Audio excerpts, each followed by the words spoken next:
I still remember the exact moment it happened. I was standing in the kitchen drying dishes when I heard her voice through the phone. She didn't know I was listening. She didn't know I was right there, just on the other side of the door. And I heard her laugh, that light, easy laugh I used to love, and then she said those words. "Mom, you're so funny."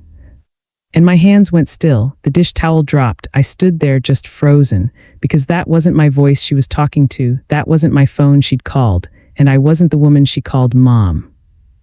I've told myself in the months since that it was a small thing, that maybe I misheard, that maybe it meant nothing. But I knew, even in that moment, leaning against the kitchen counter with the sound of water still running in the sink, that something had shifted in a way I could never pull back, and I think I'd known for longer than I was willing to admit. My name is Carol, I'm 58 years old. I live in a house that used to feel too small and now feels so quiet I sometimes stand in the doorway of her old bedroom just to feel something familiar. And this is my story, not a story of hatred or bitterness, but of love, real love. The kind that takes 30 years to build and maybe 5 to quietly come undone. I was 26 when I married Daniel. He was 30, calm in that easy way some men carry, the kind of man who opened doors without thinking about it and remembered people's birthdays. I thought I'd chosen carefully. Maybe I had. Maybe what came later wasn't his fault either, not entirely. Life has a way of changing people in directions no one plans. Daniel had a daughter, Lily, from a relationship that ended before I met him. Lily was 3 years old when I first saw her, tiny, with these enormous dark eyes and curly hair she kept blowing out of her face. Her biological mother, a woman named Karen, had decided early on that parenting wasn't something she wanted.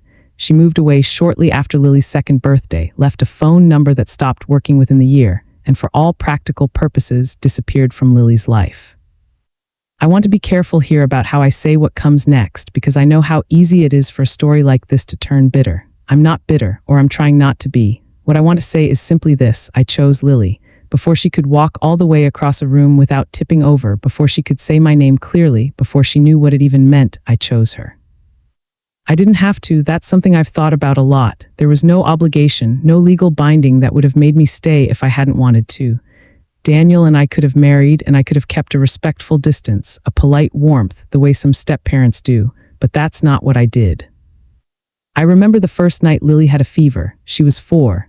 Daniel was out of town for work, and she was staying with us because Karen had already stopped returning calls by then. She woke up at 2 in the morning, crying this small, broken cry, and I was the one who got up. I held her in the rocking chair in her room, and she pressed her face into my shoulder, and her little hands gripped my shirt, and she fell back to sleep. And something in me just settled into place that night. Something quiet and sure. I became her mother, not because the law said so, not because I was required to, but because I was there. Night after night, fever and nightmares and scraped knees and bad dreams, I was there. She didn't laugh easily the way some kids do, but when she did, it filled the room. She had opinions about everything: what color her backpack should be, which side of the waffle should face up, whether the TV remote belonged on the left or the right side of the couch. She was funny without meaning to be. She used big words in the wrong order and corrected herself with a scowl, and I would bite the inside of my cheek so I wouldn't laugh. I braided her hair every morning until she was old enough to want to do it herself. Then I stood in the bathroom doorway and tried not to look too helpful while she worked out the knots. I packed her lunches, always a note inside, just something small, a joke or a drawing of a little bird. She told me once, when she was about 9, that she kept the notes in a shoebox under her bed. I didn't know whether to cry or laugh when she told me that. I think I did a little of both. Daniel and I were happy, or we told ourselves we were. Looking back now, I think we were comfortable, which is different. We had a rhythm, a routine. We worked, we raised Lily, we went to church on Sundays, we had dinner with his parents on holidays. We didn't fight often. We didn't talk deeply enough to fight, maybe, but we were steady. And for a long time, steady felt like enough. I never formally adopted Lily. Daniel and I talked about it a few times, but it felt complicated. Karen had never formally relinquished rights, even though she'd vanished. And the legal process felt long and expensive, and like it might dredge up things we'd rather leave quiet. So I remained her stepmother on paper, but in every way that mattered to me, in the grocery store and the parent-teacher conferences and the pediatrician's office where I'd been listed as mother since she was 4 years old, I was her mom. Lily called me mom. She had since she was about 5. She'd tried Carol for a while, which stung more than I let on, but one day she just started saying mom, and I never made a thing of it. I held it quietly in my chest like something I was afraid to look at too directly in case it disappeared. It came in pieces, the way most important things do. Lily turned 24 and she met a man named Marcus. He was fine, genuinely kind enough, responsible enough, not someone I could find a real objection to.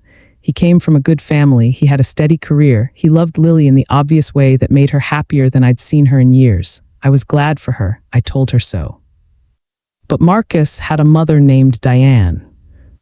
Diane was everything that looks perfect from the outside, polished in that particular way, the right kind of clothes, the right haircut, the nails that were always just so. She volunteered at her church and sent personalized birthday cards and had an immaculate house where she cooked enormous Sunday dinners. She was warm to everyone she met in that practiced, effortless way that takes real skill and I've never quite mastered. I met her at a dinner Marcus organized, maybe 6 months into Lily and Marcus's relationship. She hugged me when we were introduced, which startled me, that warm, confident pull of someone who knows how to put people at ease. She said, "Carol, I've heard so many wonderful things about you." And I smiled and said thank you and meant it. I didn't see anything to worry about, not then. But Diane was present in a way that I wasn't. She lived 20 minutes from Marcus, while Daniel and I were a 2-hour drive from the city where Lily had settled. Diane organized Sunday dinners and Lily started attending them. Diane offered to help when Lily and Marcus were looking at apartments, and she found them the right landlord, got them the best deal, knew someone who knew someone. Diane threw Lily a small birthday party when Lily's own birthday fell during a week I was in the hospital with my mother. I couldn't come. Diane stepped in. I told myself these were acts of kindness, and they were. I want to say that clearly. There was nothing wrong with what Diane did. She was generous, she was good. She filled a space that existed because I couldn't be there. What I didn't understand yet was how much of that space Lily had needed filled. Lily started calling less. Not dramatically, it wasn't a sudden withdrawal, just a gradual thinning. Once a week became every 10 days, then every 2 weeks. When we talked, she was warm but briefer. She mentioned Diane often in a casual way that felt deliberate only in hindsight. "Diane and I tried this new restaurant. Diane thinks Marcus should look at a different kind of investment account. Diane gave me this recipe." I noticed, of course I noticed, but I told myself I was being small. I told myself I was jealous and that jealousy was ugly and I had no right to it. Lily was building a life. She was building a family. That was what I'd raised her to do. So I kept smiling and saying, "That sounds wonderful," and asking questions about Marcus and their apartment and her job. And I swallowed the thing that was growing in my chest and called it gratitude instead of grief. Daniel and I had separated by this point. I should mention that. It was quiet, as divorces sometimes are, the long, slow unwinding of two people who had never quite figured out how to need each other. Lily had been in her early 20s when we split. She'd taken it calmly, more calmly than I expected, and told us both she understood. She was kind to Daniel. She was kind to me. She seemed to put no blame on either of us. But I wonder now whether the divorce changed something in how she thought about me, whether it loosened something, whether Daniel and I, as a unit, had been her family in a way that I alone, without him, was not.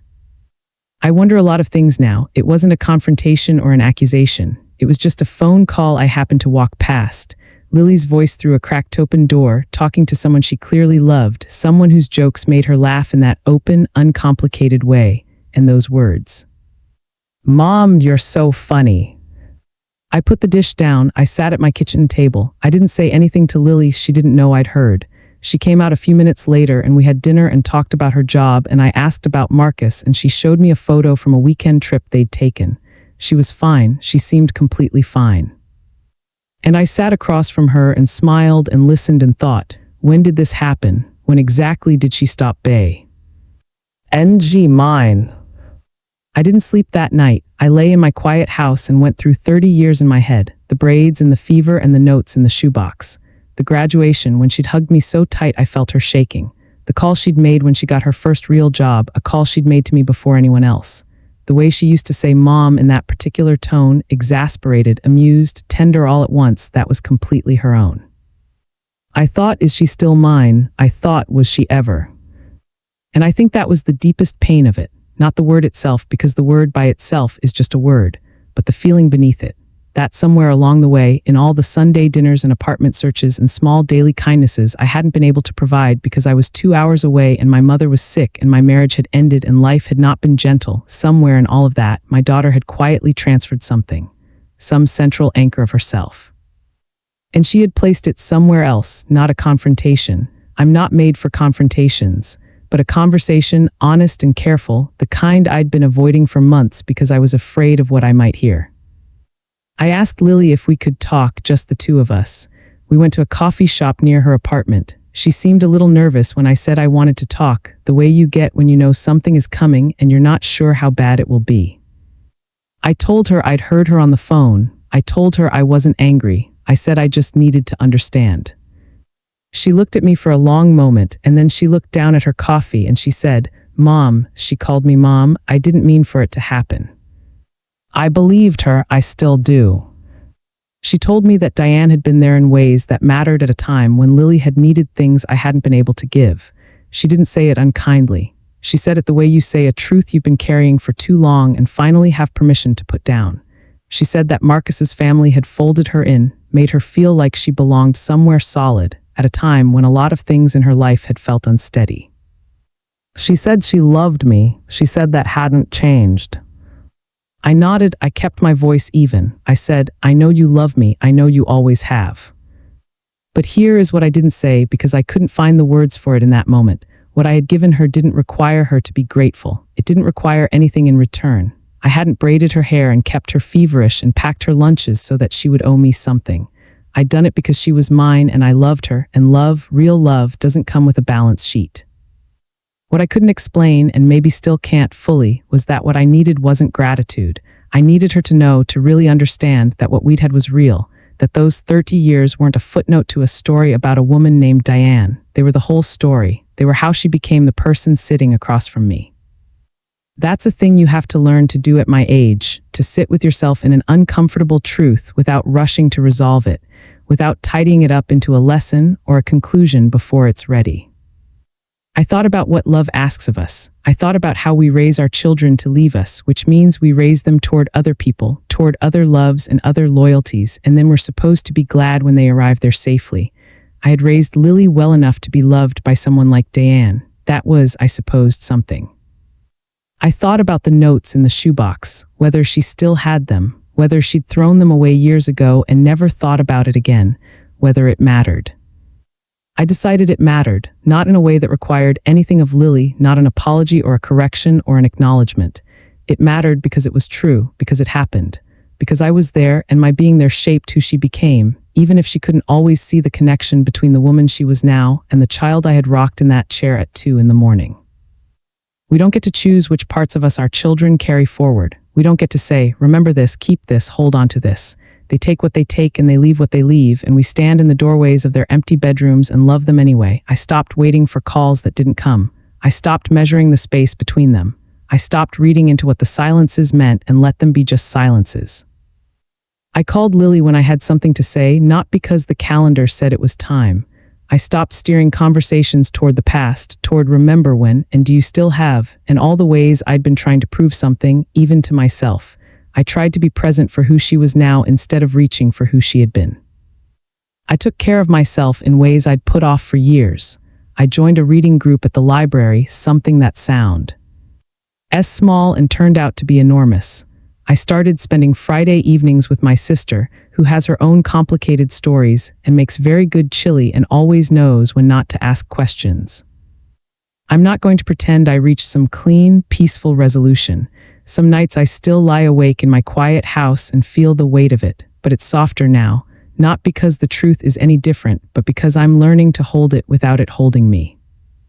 I've come to believe that love doesn't require possession to be real, that I can love Lily deeply, completely, without needing to be the only one, that Diane's presence in her life doesn't erase mine, that what I gave Lily, the years, the mornings, the small, ordinary dailiness of being her mother is woven into her whether she names it or not. It lives in her, the way things were given in childhood live in all of us, invisible and permanent, not to reclaim something or to make her feel bad. Just to say, I see you clearly, I love you anyway. The way I love you doesn't depend on what you call me. I think I might also say, I raised you to find your people. I just didn't know back then that it would feel like this. And maybe that's okay, maybe that's the whole of it. We love our children into the world and then we let them navigate it, and sometimes they navigate toward places that hurt us and we love them through that too. That is what it is to be a parent. Not just the proud moments and the sweet ones, but this, the sitting in the kitchen at midnight, the quiet house, the learning to let go of something you never quite fully had because love was never about having. My daughter is loved. She has family around her. She is making a life that is full and warm and real, and 30 years of mine are in the foundation of that life, whether she sees it or not. That's enough. I'm working on believing that's enough. Thank you for sitting with me in this, in the quiet and the complicated and the parts that don't tie up neatly. If this story touched something in you, if it reminded you of your own love, your own sacrifice, your own quiet grief, I'd love to know. Leave a comment. Tell me about your mother or your daughter or the person you loved who didn't quite know how to show it back. These stories matter. They're how we find each other.